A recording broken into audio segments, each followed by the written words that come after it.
আগের দিনই তোমাদেরকে বলেছিলাম যে মিক্সড ভেজের ফুল রেসিপি তোমাদের জন্য নিয়ে আসবো। তো আজকে চলে এলাম এটা বলতে। প্রথমেই কিছুটা পনির এরকম করে টুকরো টুকরো করে কেটে নুন হলুদ মাখিয়ে রেখে দিয়েছি।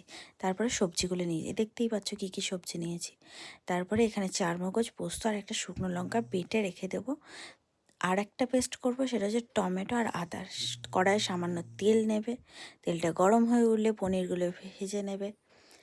তারপরে তো এক এক করে সবজিগুলো ভেজে নিই। আমি শুধু এখানে আলু আর গাজরটা ভেজেছি, আর কিছু ভাজিনি। তো তারপরে ওই তেলেই গোটা ফোড়ন দেবে, শুকনো লঙ্কা, তেজপাতা, গোটা গরম মশলা আর জিরে। তো ফোড়নটা নাড়া হয়ে গেলেই ওই টমেটো আর আদার পেস্টটা দিয়ে খানিকক্ষণ নেড়ে গুঁড়ো মশলা, কিছু গুঁড়ো মশলা যেরকম হলুদ, লঙ্কা, তারপরে নুন, জিরে আর ধনে গুঁড়ো, এগুলো নর্মাল। তো এগুলো দিয়ে তেল ছাড়া অবধি অপেক্ষা করবে। তেল ছেড়ে এলেই সবজিগুলো দিয়ে ভালো করে কষিয়ে নিয়ে সামান্য গরম জল দিয়ে সবজিগুলোকে ভালো করে সেদ্ধ করে নেবে।